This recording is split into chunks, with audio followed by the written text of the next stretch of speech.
Este es el día en que vamos a ver los versos que a mi juicio son los más impresionantemente formativos, edificantes de la Biblia. Estamos en la sesión 62 de Calvary en Casa y en la sesión 5 de estudiar el libro de Romanos. Vamos en el primer capítulo y apenas hemos avanzado unos versículos por la densidad doctrinal que este libro representa.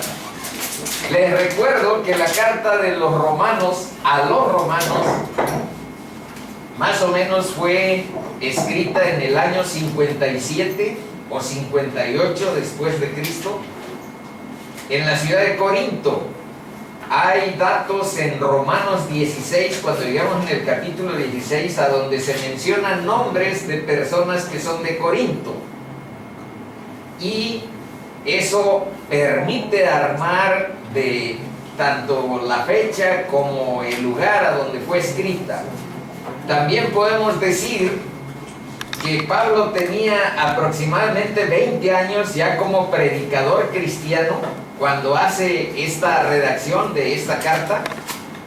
Y hay que mencionar que si otras cartas se refieren, enfocan, abordan problemas internos de iglesias como la de los corintios o como la de los tesalonicenses, en lo que se refiere a la carta de los romanos no se trata de que aborde alguna problemática interna que tuvieran los de esa congregación.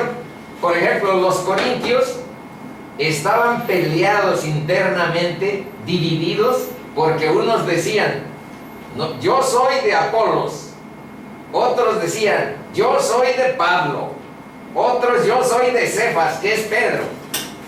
Y otros, los que se consideraban más espirituales, decían, no, yo soy de Cristo. Entonces había grupos que estaban dividiendo internamente a la congregación. También ahí, cuando había aquello que se llama Santa Cena, que había copa de vino que beber y pan que comer, pues en Corinto se emborrachaban en esos eventos. Entonces la carta de los Corintios, digamos que se refiere a esas problemáticas y les va dando pautas de solución en la carta de los Corintios el autor, que es Pablo. Pero en el caso de Romanos no se trata nada de eso, se trata de Dios y de su plan eterno de salvación. Y en ese plan Cristo es el sol y todo lo demás está alrededor de él. Entonces, cuando hablamos del Evangelio, no es una religión o un sistema moral de reglas, de prescripciones concretas, un sistema moral. En realidad el Evangelio no es ni una religión ni un sistema moral, sino una persona. Y esa persona es Jesús. Y hoy vamos a ver a dónde están las porciones bíblicas que enfocan esa relación personal que Cristo plantea y que dice, no vine a crear una nueva religión, vine a que se nieguen los sistemas religiosos para que me sigan a mí. Y porque yo estoy vivo, ustedes viven.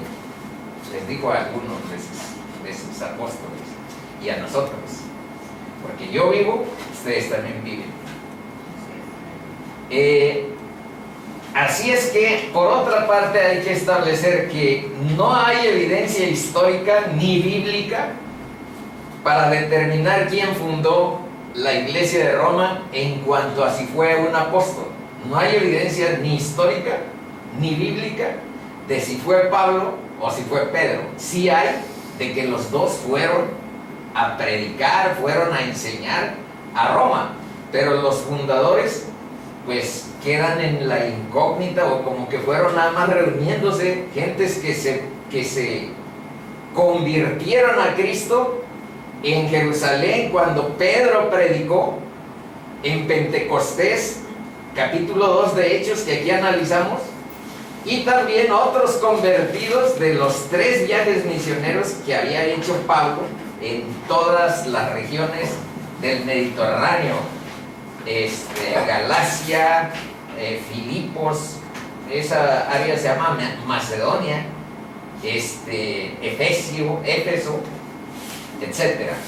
Bueno, ¿cuáles son los versos que vamos a ir viendo hoy? Primero, recordar lo que vimos el jueves anterior. Les recuerdo que como parte de nuestro análisis de los versos desde el 8 hasta el 15, estuvimos revisando la actitud de oración que nos enseña Pablo para nuestra edificación, para nuestra vida, para que lo sigamos en esas pautas y generemos en nuestras casas oración.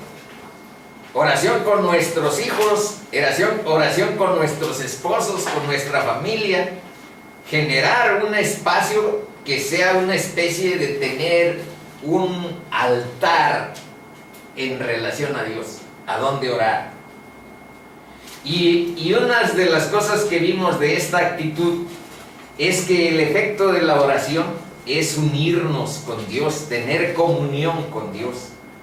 Mediante la oración, vimos, obtenemos amparo para nuestro hogar.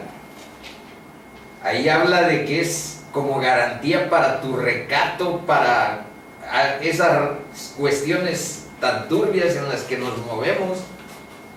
Amparo para nuestro hogar, orden para nuestra vida. Ya saben que Dios nos enseña en primera instancia a ordenar nuestras prioridades.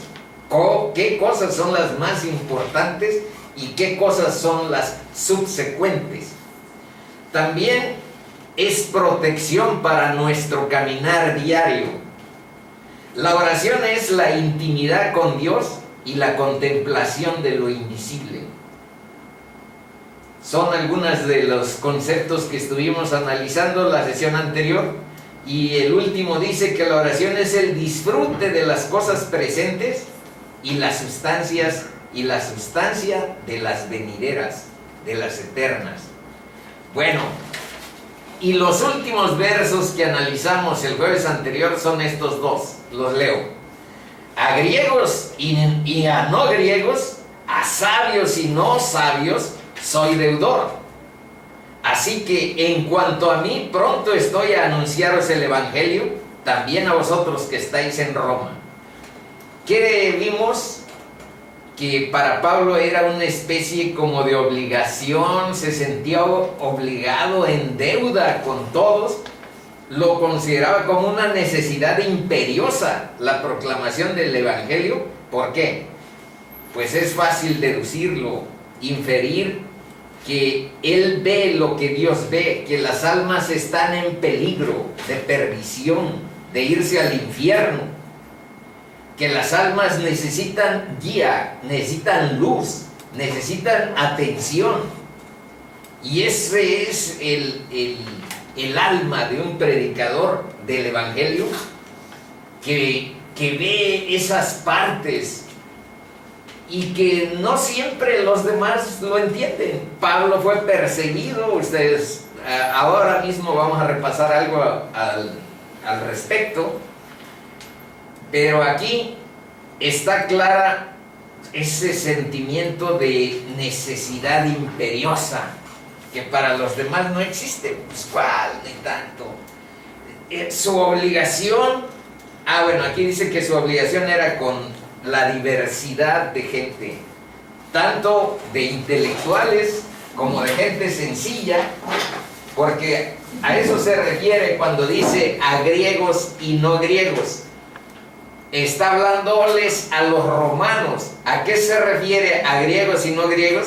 Pues a los que hablan, a los que aprecian la cultura griega, a los que entienden que es un idioma, una lengua para los cultos Y a los no griegos, pues a las personas que no tienen acceso a eso, no fueron a educarse a instituciones a donde les enseñaran, digamos que la cultura refinada de los griegos, sino entonces son más populares, pues a esos, a los griegos, a los sencillos y a los intelectuales, a los sabios y a los no sabios, a las personas incultas, a los letrados y a los analfabetas, a todos. Y vean, esta nota es importante.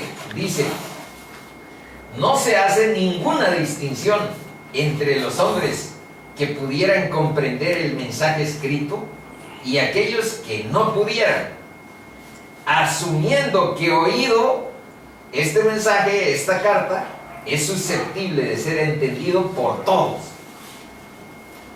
Y uno de las razones, bueno, pero eso en un momento, les iba a decir que una de las razones por las que Pablo está orgulloso del mensaje del Evangelio es porque sencillamente el mensaje es universal, no es para unos cuantos, no es para determinado sector de gente, es para todos.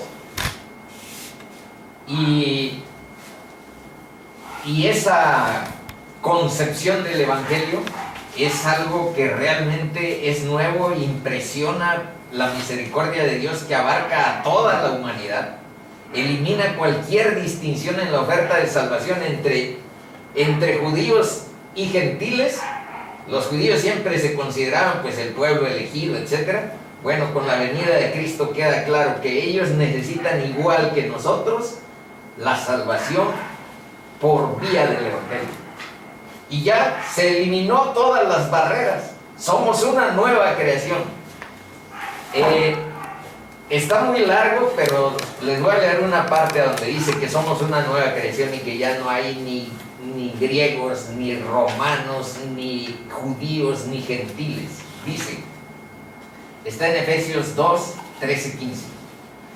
Porque Él es nuestra paz, que de ambos pueblos hizo uno, derribando la pared intermedia de separación, aboliendo en su carne las enemistades, la ley de los mandamientos expresados en ordenanzas. Y aquí viene, fíjense lo que dice Efesios 3, 2, del 13 al 15. Dice, para crear en sí mismo, ¿en quién? En Cristo, para crear en sí mismo de los dos, habla de los judíos y habla de los gentiles, para crear en sí mismo de los dos un solo y nuevo hombre. Y entonces esa es la nueva creación. Ya no somos gentiles despreciables, ni somos judíos, pueblo de Dios, somos cristianos. Un solo y nuevo hombre haciendo la paz entre ellos. Bueno, ¿y cuáles son los versos que a mi juicio son los más importantes de toda la Biblia? Y tendría que decir una historia, pues estos dos que son los que vamos a ver. ¿Qué dicen? Dicen, porque no me avergüenzo del Evangelio, porque es poder de Dios para salvación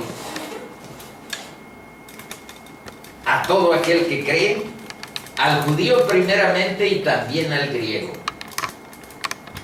Porque en el Evangelio, este es el segundo versículo 17, porque en el Evangelio la justicia de Dios se revela por fe y para fe, como está escrito, mas el justo por la fe vivirá. Vean que Pablo es obsesivo. Aquí, en estos 4, hace mención 3 veces de la palabra evangelio. 1, 2, 3. Y en estas 2, el centro, el tema de toda la carta son estos 2 versos. Y si la carta a los romanos está considerada como la joya del Nuevo Testamento, Quiere esto decir que si este es el tema, pues es la parte sustantiva de toda esta trama que Dios nos enseña. Es la cúspide. Ahora, ¿por qué estaba orgulloso Pablo? Ya les mencioné una razón. El mensaje del Evangelio tiene una naturaleza universal. Pero aquí vamos a ver 3 razones rápidas, porque las demás pues están fundamentadas en otros versos. Primero, porque en vez de vergüenza, pues Pablo de hecho en estos versos, si los ven, manifiesta orgullo. Primera razón, ahí están subrayados, creo, en sus hojas. Es poder de Dios para salvación. Y hoy toda la sesión, de hecho, vamos a ver este concepto de salvación. ¿Qué cosa es? ¿Qué significa la salvación en Cristo?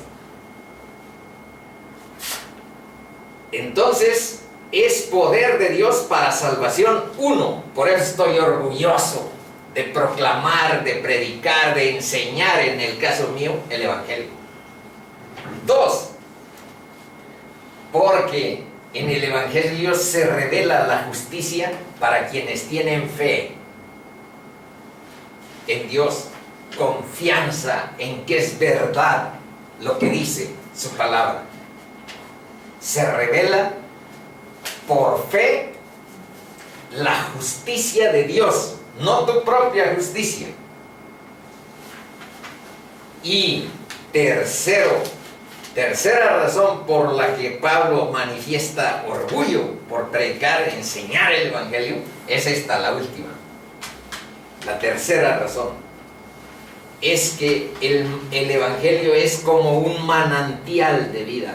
El justo por la fe vivirá, y vivirá abundantemente. Pues Cristo dijo: yo vine para que tengan vida y para que la tengan en abundancia. Entonces, el Evangelio, con estas características, para salvación, para revelar por fe la justicia de Dios, es una fuente de vida eterna. Por eso Cristo, más adelante veremos unos versos, dijo que quienes creen en Él recibirán ríos de agua viva. Correrán, y eso salta para vida eterna, les dijo. Bueno, estos versos no los voy a leer, pero se refieren a lo siguiente. ¿Cómo es posible que Pablo hable de no me avergüenzo, me enorgullezco del Evangelio, si aquí dice que fue azotado y encarcelado? Si aquí dice que lo bajaron por un muro descolgándolo en una canasta, fue perseguido, lo vimos en el libro de Hechos, por eso no lo quiero leer completo. Y más adelante, bueno, en realidad ahí están otras razones por las cuales no tiene por qué avergonzarnos, a pesar de todas las circunstancias, este mensaje. Ahora nos centramos nada más en el verso 16. Y de hecho, este va a ser pues casi toda la sesión. Porque no me avergüenzo del Evangelio, porque es poder de Dios para salvación a todo aquel que cree, al judío primeramente y también al griego. El mismo Jesús en Marcos 8:38 nos ha dicho con toda claridad que nadie debe avergonzarse de Él ni de sus palabras. Dice: porque el que se avergonzare de mí y de mis palabras en esta generación adúltera y pecadora, el Hijo del Hombre se avergonzará también de él cuando venga en la gloria de su Padre con los santos ángeles. Y vean que debe haber algún motivo, y más adelante vamos a ver cuál es ese motivo, por el que sí hay propensión, inclinación de nuestro corazón avergonzarnos de estas cosas. Vean, si no, Pablo le está escribiendo a Timoteo, su hijo espiritual. Vean lo que les dice en la segunda carta, capítulo 1, y voy a leer estos dos versículos, el 8 y el 12. El 8 dice: por tanto, le está hablando Pablo a Timoteo, un pastor joven que le ha ayudado a andar fundando escuelas, iglesias. Ya ven que yo soy profe y me sale de vez en cuando esa historia. Por tanto, le está diciendo Pablo a Timoteo, no te avergüences, fíjense, no te avergüences de dar testimonio de nuestro Señor, ni de mí, preso suyo, sino participa de las aflicciones por el Evangelio, según el poder de Dios. Y ahora vean cuál es la razón por la cual le dice Pablo que hay un fundamento por el cual no te debes avergonzar, y yo te digo por qué no me avergüenzo. Eso dice en el 12. Y vean, ahí se descubre. Por lo cual, asimismo padezco esto, pero no me avergüenzo. Ahora habla Pablo. ¿Por qué no te avergüenzas, hermanito? Respuesta: porque yo sé a quién he creído, y estoy seguro que es poderoso para guardar mi depósito para aquel día. Así es que la razón es en quién creemos. No me avergüenzo porque creo en Cristo. Y ahora vean a dónde está un llamado, o los llamados, porque son dos porciones que tratan lo mismo, a donde dicen la naturaleza de esa relación que hay que establecer con nuestro Salvador, o hay que fortalecer y dinamizar y que fluya con el poder del Espíritu Santo esa relación. ¿A dónde está? Vean a dónde. Venid a mí. Habla de que la relación es de carácter personal e incluso íntima. Todos los que estáis trabajados. Y dice, llevad mi yugo.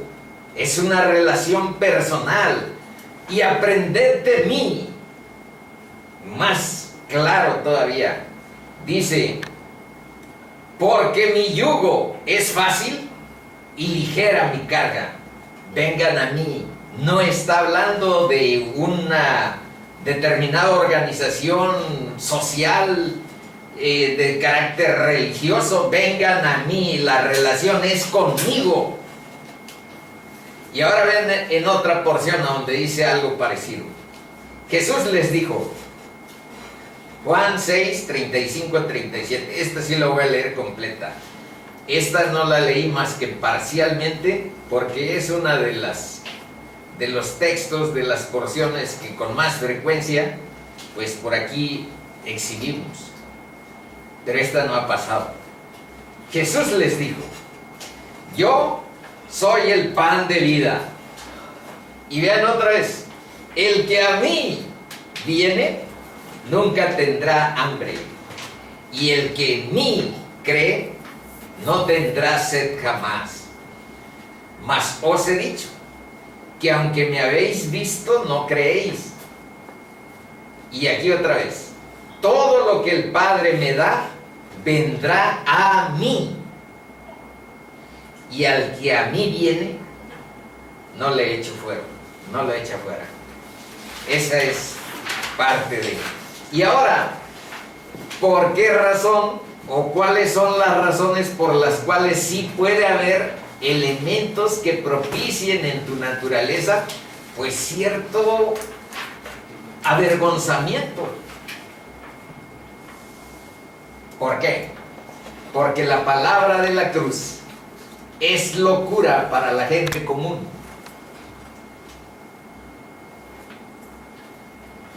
Esto es lo que dice.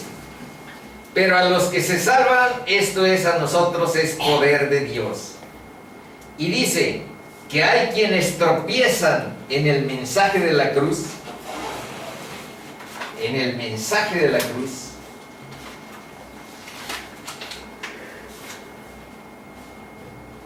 y asumen en su lugar, pues, la sabiduría del mundo. La sabiduría del mundo está conforme a nuestro corazón, conforme a nuestra naturaleza, nos permite su dominio, olas de aplauso y reconocimiento de los demás. Y entonces aquí les puse lo que en ocasiones se propicia. En vez de un enfoque evangelístico que se basa en la palabra de la cruz, pues preferimos, incluso en las iglesias, en algunas, un enfoque motivacional secularizado que lleve, sí, algo de lo que es bíblico, por supuesto, pero fundamentalmente asentado en psicología, en teoría de la comunicación y en otros saberes humanos que constituyen un horizonte diferente al horizonte de la Biblia. Aquí dice que se ocupa esa solución, esa sabiduría como solución para varias cosas, porque siempre el Evangelio como que confronta, el Evangelio como que no va con la naturaleza predominante de nuestro corazón. Y entonces, aunque la Biblia diga que la sabiduría del mundo no sirve para salvarnos, no te llevará nunca la sabiduría del mundo, por muy estudiado que seas, a la salvación. Lo único que te lleva a la salvación es Cristo y su Evangelio. Bueno, luego dice, pero esta parte, vean con qué se compara la ocasión en que el Evangelio llega a nuestro corazón, lo abre y aceptamos que la verdad de Dios, con toda nuestra convicción, aceptamos que la verdad de Dios, pues es eso, su verdad, y confiamos en que así es. Y vean lo que pasa en ese proceso, que cuando se convirtió Pablo, estudiamos en parte, dice, pero si nuestro evangelio está encubierto, entre los que se pierden está encubierto, en los cuales el Dios de este siglo cegó el entendimiento de los incrédulos, para que no les resplandezca la luz del evangelio de la gloria de Cristo, el cual es la imagen de Dios. Y vean, sigue la imagen. Porque Dios, que mandó que de las tinieblas resplandeciese la luz, ¿a qué se refiere esto? A Génesis 1:1 y Génesis 1:3, a donde Dios está creando todo con su poder. En el 1 dice, en el principio Dios creó los cielos y la tierra, y aquí es donde dice lo que aquí está, quien mandó que de las tinieblas resplandeciese la luz, fue en este momento, y dijo Dios, sea la luz. Fiat lux, y la luz se hizo, y fue la luz. Bueno, pues con ese poder de su palabra creadora, generadora de todo lo que está, con ese poder, dice, resplandece en nuestros corazones. Por eso nos hace nacer de nuevo. Por eso la luz del Evangelio te da una nueva vida, una nueva perspectiva. Se te caen las escamas de los ojos espirituales que no te permitían identificar la verdad.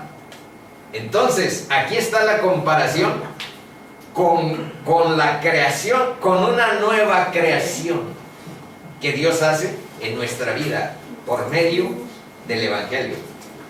Dice, para iluminación del conocimiento de la gloria de Dios en la faz de Jesucristo. Eso es, que mandó que de las tinieblas resplandeciese la luz.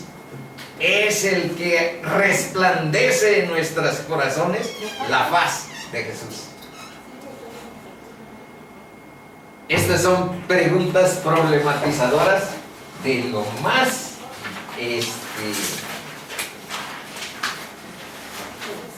difícil.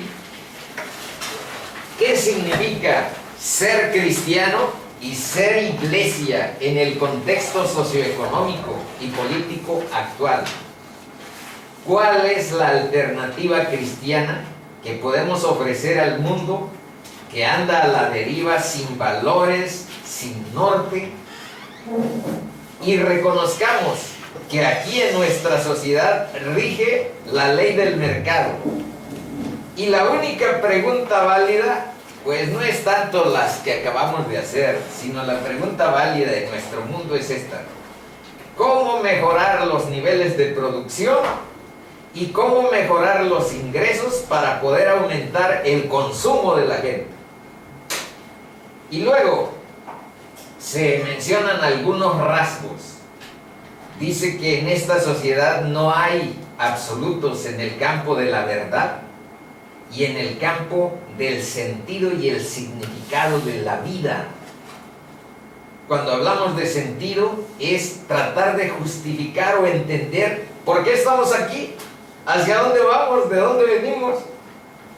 Bueno, en la sociedad postmoderna no hay absolutos. Pero por eso les puse Juan 14:6, aunque no está el verso, porque ese yo creo que ya todos se lo deben de saber de memoria. A pesar de que la sociedad diga que no hay verdad y que no hay un sentido, bueno, la verdad es que Cristo dijo: yo soy la verdad, yo soy el camino, yo soy la verdad, yo soy la vida, y nadie viene al Padre si no es por mí. Y aquí donde dice que el único valor absoluto que en la sociedad postmoderna queda es yo mismo, soy yo mismo. Nuestra época es hedonista y egoísta. Pero ¿saben lo que dice Lucas 12:13? 12:15. Dice más o menos: mirad, chicos, mirad, porque la vida del hombre, no consiste en la abundancia de los bienes materiales. Mirad, no sigáis la avaricia, dice, algo así. No sigáis la avaricia, porque la vida del hombre no consiste en la abundancia de los bienes materiales. Guardaos de la avaricia. Ándale, guardaos de la avaricia. Se refleja en esta sociedad un escepticismo en cuanto a la moral funcional cristiana, pero por muy nuevo que nos parezca este escenario, les voy a leer algo que se escribió más de 1000 años antes de que Cristo encarnara en esta tierra. Dice, está en el libro de Jueces, en el último verso: cada uno hacía lo que bien le parecía. Entonces, en cuanto a moral, hay una confusión terrible. En cuanto a bien y mal, pues a lo bueno le llamamos malo y a lo bueno le llamamos malo. Hay una confusión terrible. Hemos mencionado los roles de la familia, hemos mencionado divorcios, abortos, matrimonios entre homosexuales, y decir que eso es lo que está bien. Bueno, entonces hay algunas cuestiones que, aunque nos parezcan nuevas, en realidad se han ido suscitando desde hace miles de años.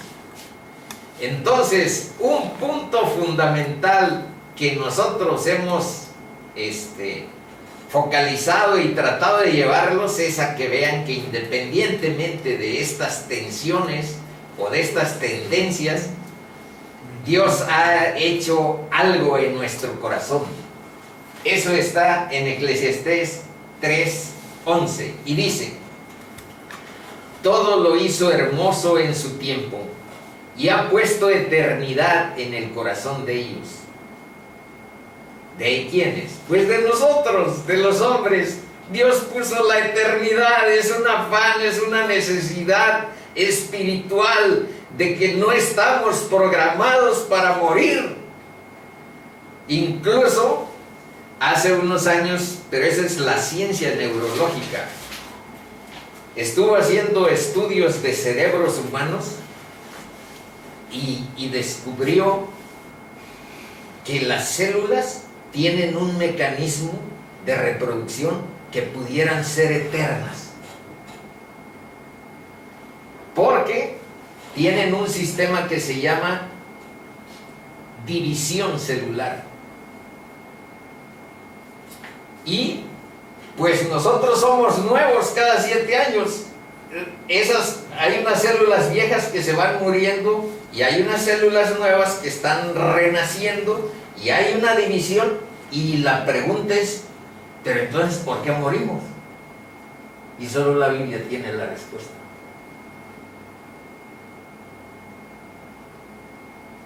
Entonces, nadie está programado. El que digan como nuestra madre, no, pues si hoy me muero, pues está muy bien. No estamos programados para morir. Dios puso la eternidad en el corazón.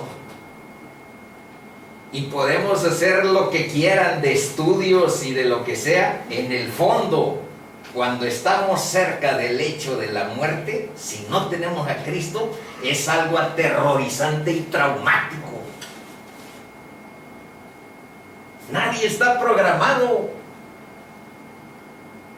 Tenemos que admitir que hay verdades bíblicas que tienen carácter antropológico que podemos experimentar, que no se basan en la elucubración humana, sino se basan en la verdad de Dios para sus hijos. Entiendan, chiquitos, ustedes tienen, yo les puse en el corazón la eternidad.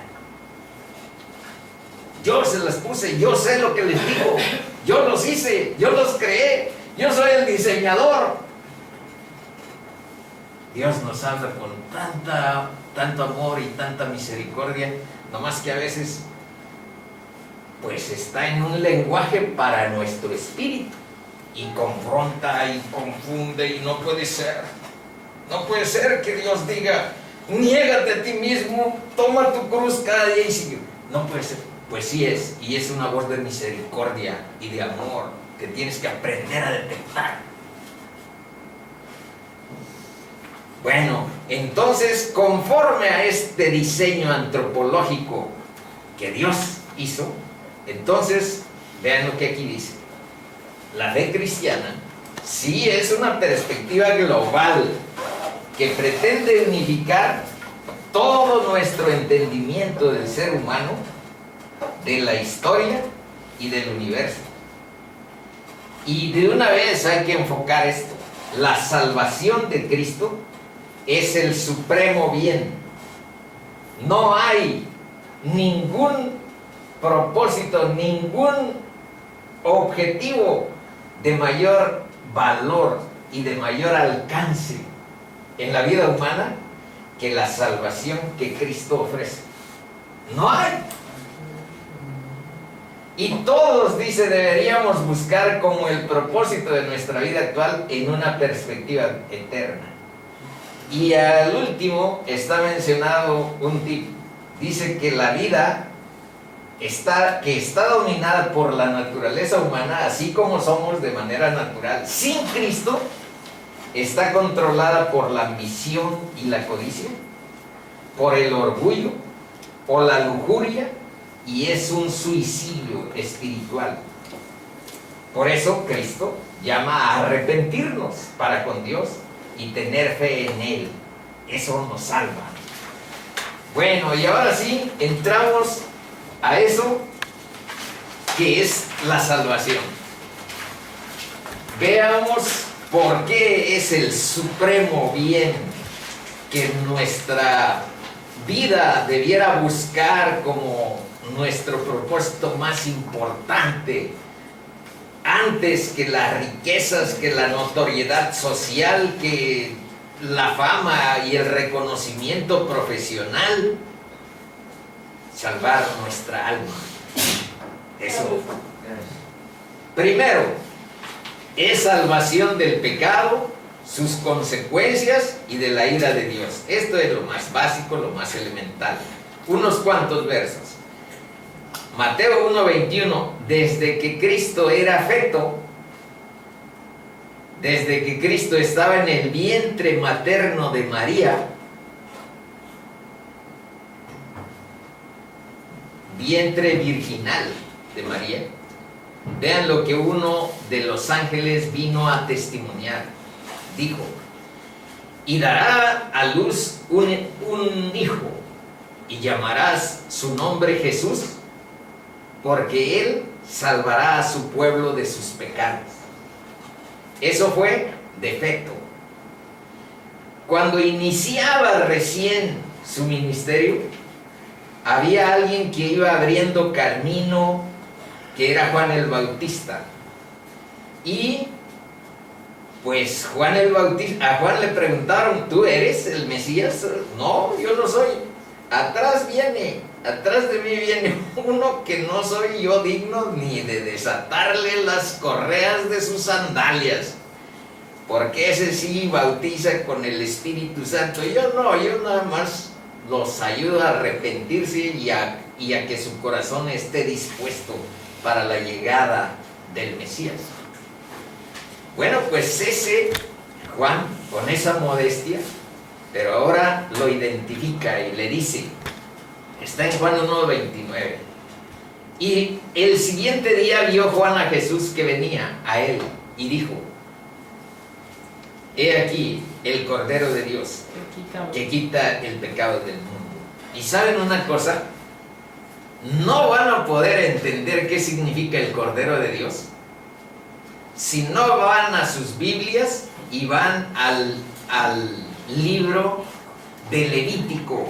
Desde el capítulo 1, ahí se habla cuál es el Cordero y qué función tenía el Cordero.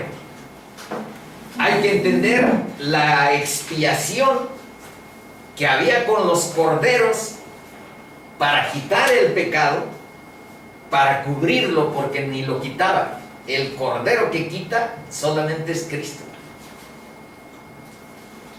Y ahí iremos articulando el entendimiento de por qué fue necesario que muriera y por qué esa era su misión en la tierra. Morir por nuestros pecados. Porque era el Cordero de Dios.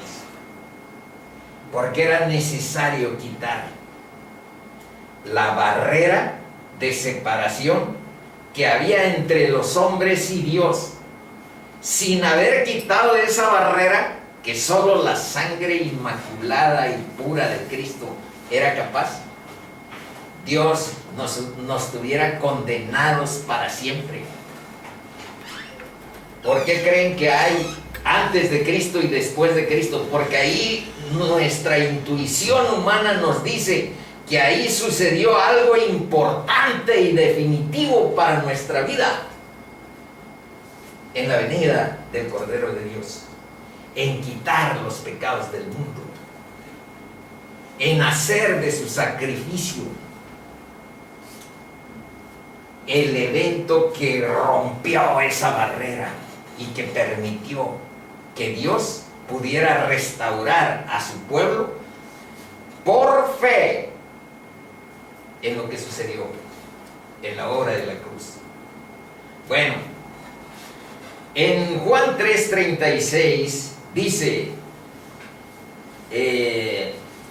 eso lo puse por la ira. por la ira. La salvación es del pecado, sus consecuencias y de la ira de Dios. El que cree en el Hijo tiene vida eterna. Tiene, no tendrá, tiene, ahora. Pero el que rehúsa creer en el Hijo no verá la vida, sino que la ira de Dios está sobre él. Por ahí les puse al final una de las... vean, si es falso lo que dice el cristianismo, pues no importa mucho, llevamos nuestra cruz cada día, que es negar nuestro orgullo, nuestra vanidad, negar nuestra soberbia, y no le hacemos mal a nadie. Pasamos, eso sí, como radicales, como fanáticos o como muy excéntricos, pero el cristianismo, si fuera falso, que no lo es, cuando conoces el poder de Dios, sabes que no lo es. Pero ponemos esta tentativa. No es tan importante. Pero, si no es falso el cristianismo, es infinitamente importante. Estamos hablando justamente de la ira de Dios, de ir a vida eterna o ir a condenación. A eso se refiere aquí Lewis. Es el autor de Crónicas de Narnia. Tengo por ahí un librito y últimamente me ha fascinado este cristiano que fue un intelectual, escritor, sociólogo, ateo. Y un día aquí voy a traer, tal vez sea el próximo jueves, cuál fue la conversión de Lewis. Es dramática también. Conversión de un sociólogo intelectual reconocido, universitario de Oxford, en Inglaterra, convertido a un cristiano. Es bonito encontrar eso. Y vean lo que dice. Yo creo en el cristianismo como creo que el sol sale por la mañana. No solo porque lo veo, ahí está el sol, sino porque gracias a que lo veo, puedo ver todo lo demás. Y otra más, y ya me regreso. El Hijo de Dios se hizo hombre para que los hombres pudieran convertirse, pudieran ser hijos de Dios. Esa es la barrera de la que estábamos hablando. El Hijo de Dios se hizo hombre para que los hombres pudieran ser hijos de Dios. Nos regresamos. Aquí estamos. 2. Ahí nada más esta última. Así que si el Hijo os libertare, seréis verdaderamente libres. Salvación también quiere decir liberación, rescate. 2. Es salvación de la perdición. Por naturaleza nos encontramos en un camino equivocado que no conduce más que a la separación eterna. Déjame al chiquito, bueno, ¿por qué le jales el pelo? Me cayó gordo. Que no conduce más que a la separación eterna.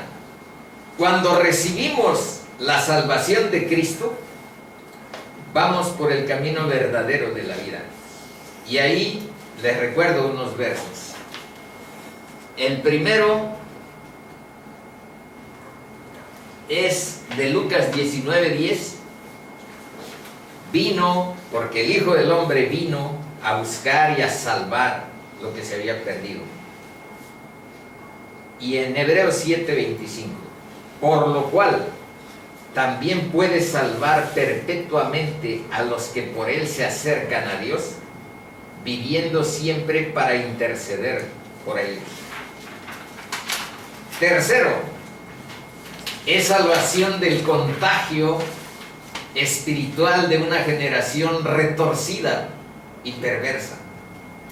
En Hechos 2:40 leímos cuando pasamos por ahí lo siguiente: y con otras muchas palabras testificaba y les exhortaba diciendo: sed salvos de esta generación perversa.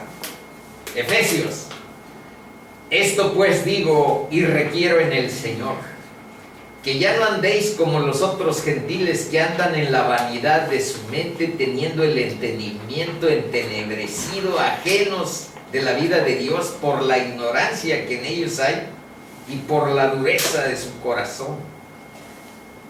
Dios, bueno, la palabra habla de una conciencia endurecida, un corazón endurecido y una conciencia, se me pasa por ahí una palabra. El caso es que ya no respondemos adecuadamente. En el caso de Pedro, también habla un tanto de esta salvación de la generación que no es más que llena de pecado delante de la palabra de Dios y de su verdad. Sabiendo, dice Pedro, que fuisteis rescatados de vuestra vana manera de vivir, la cual recibisteis de vuestros padres, no con cosas corruptibles como oro o plata, sino por la sangre preciosa de Cristo, sino con la sangre preciosa de Cristo, como de un cordero sin mancha y sin contaminación. Y aquí habla de cómo salvación es equivalente a tener un nuevo nacimiento y una nueva vida.